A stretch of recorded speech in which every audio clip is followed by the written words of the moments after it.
Let me take this opportunity to welcome you once again in our channel today. Thank you for tuning in again.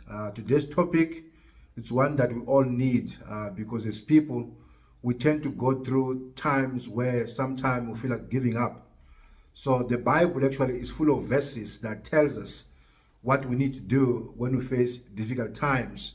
So one of those things that we need or anyone needs when we face difficult times is patience. Patience is very, very important for one to be able to succeed or become victorious when you go through times of trials. Times of trials will come. Times of testing will come. The Bible has warned us, especially those who are Christians, that in this world where we live in, according to John chapter 16, verse 33, Jesus says there that I told you these things so that in me you may have peace. And he goes on to say that in this world you are going to have many troubles, many trials, many difficulties. But then he says, take courage because he himself he has overcome the world. So we need to understand that this world which we live in is a fallen world. It's not the same world as it was at the beginning when God created everything and he said it was good.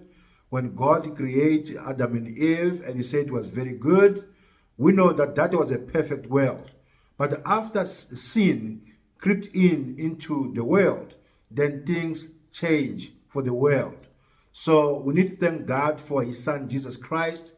We have come into this world to redeem us, to buy us back, to restore us back to the Garden of Eden, which is the church. So the Garden of Eden is spiritual, the one that we're in now, no longer physical, because the physical in Genesis chapter 1, 2, and 3, that one was cursed. So the one that God has brought back through Jesus Christ is his church. So we need to understand that being in the church, you are not immune to sufferings. You are not immune to challenges. So many things are going to happen where you ask yourself, but why me?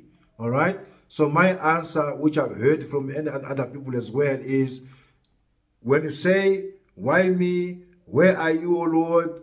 When I go through all these difficulties that sometimes don't make sense in my life, you need to know that God is where he was when his son was dying on the cross. Jesus died on the cross. He was left alone on the cross. He cried out in a loud voice saying, Elohi, Elohi, lama sabachthani, which means in English, my God, why have you forsaken me? So as people, especially in the church, we need to understand that you're going to get into those kind of situations where we feel like we've been abandoned, where we feel like we've been left alone, when we feel like the world actually has turned against us, everything seems to be not working. Each side that you turn seem not to really be kind to you as a person. So all these things, Jesus said they're going to happen to us, especially as believers. Again, we need to remember that this world is not our home. We have a home which is above, a better home. So this world, we are just passing through. This world, in other words, we are pilgrims in it. We are not citizens of this world. That's why in our lives as we live, we need to live as citizens of heaven, not citizens of this world. We are strangers here, as the Bible says. So patience is very, very important in times of trial, in times of difficulties. When you look at the book of James, chapter 1, verse 2 to 4, I'll read from a very, very simple version here. It says, when it seems as though you are facing nothing but difficulties, see it as an invaluable opportunity to express or to experience the greatest joy that you can. So when you go all through this difficulty, you need to understand that it's time for you to experience the greatest joy that actually one can have. For you, know that when your faith is tested, all right, this is what's going to happen. It stirs up in you the power of endurance. So in other words, when your faith is tested, don't look at that as a waste, because there's something, if you have patience, if you endure, which is going to happen to you, and that is the power in you is going to be stirred up by the test. So the test is able to bring up about the power which has been maybe sitting dormant in you, so it comes up and show itself in everything that you do.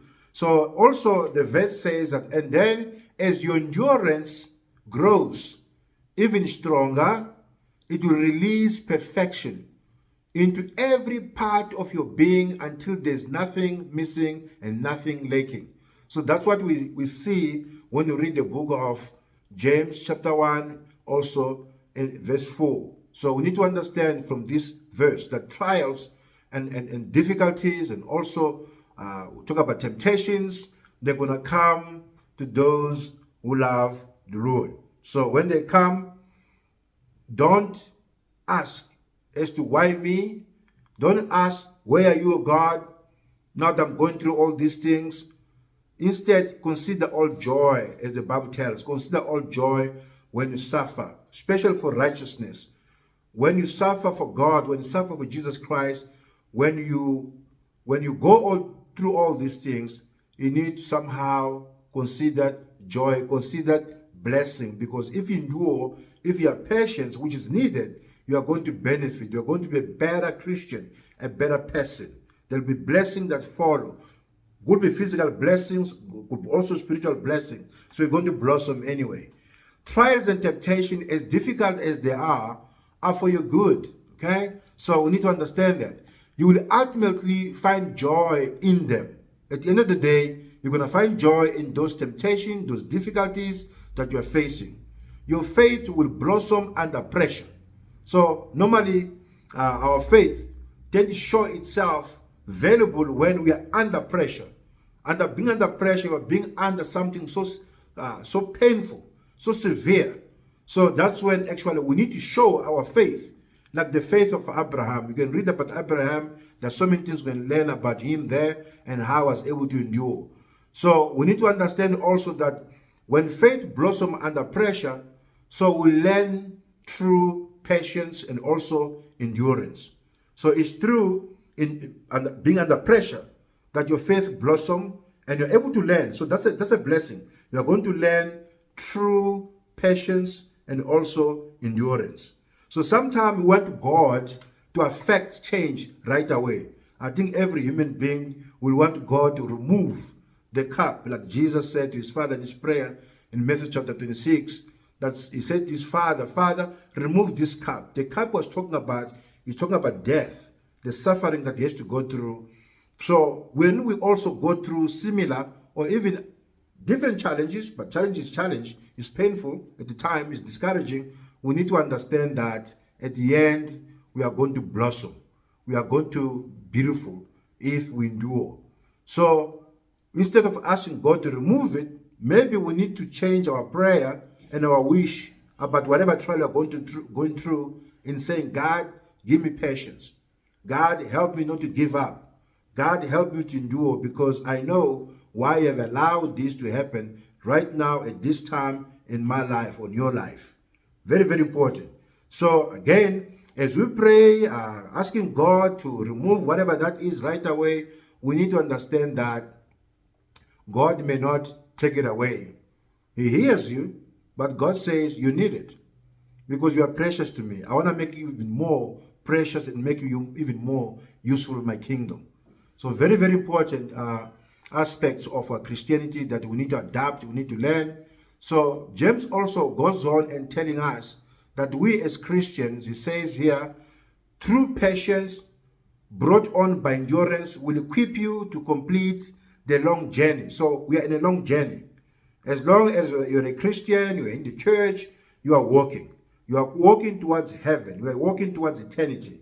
So we need to be able to see eternity instead of focusing on the physical. Let's see the spiritual. We need to change our mind, move our mind from focusing so much on what's happening to us now, what's happening to us in this place, but focusing on what this means and what it will do to help us in our journey as we are journeying to heaven. So endurance is very, very important. Patience is very, very important, because these two things will equip you to complete this long journey, which is really to heaven, to the Father, where he wants us to be, all of us, when he calls us. So yes, there will be challenging times and uncomfortable circumstances, But the word encourages us to count them all joy, knowing that the trying of our faith produces patience in us. So the fourth verse of James tells us that patience in turn produces in us when we allow it to do its work and have its full effect as well. So when we allow the trials, all right, and then we develop patience, that patience in turn is going to produce in us, all right? If we allow it to do its work in us, it's going to produce to us the full effect. Whatever it is that God intends for it to do, which is good at the end of the day, is going to do just that. So don't keep pushing and agitating because you might be missing out on God's plan. God has a plan for you. So whatever it's happening, let's take it as something that God wants to happen in your life. And God expects you to be able to depend on Him solely, nothing else but depend on Him, and also to be able to grow your dependence on all the things which are eternal, things that cannot be shaken, things that will remain forever, and those are spiritual things or spiritual blessings. So again, consider all joy when you face temptations, when you face difficulties. Those things are bound to happen, as Jesus again has warned us, or has told his disciples that in this world they're going to have so many troubles. So many troubles going to come upon them. So instead of being fearful and also complaining and be agitated, all right, so what you need to do in quiet, pray to God and say to God, if it's your will that I go through this difficulty, so let it be. I'm ready, but don't leave me alone. Be with me, because without you, I'll not be able to complete. I'll not be able to finish whatever the challenge is meant to accomplish in you. So God bless you as you continue to live, continue to depend on God, continue to look at things in a very positive way, have a positive mind. So instead of dwelling on the negative, dwell on the positive. Yes, things can be frightening, things can be scary, but depend on God. Look at things which are eternal, things which are permanent, because those are the things that are valuable. Those are the things that we don't want to miss out, because we've given up in our journey to heaven as we face a particular challenge. God bless you. Please remember to subscribe this video. Thank you very much. Thanks for watching. See you next time.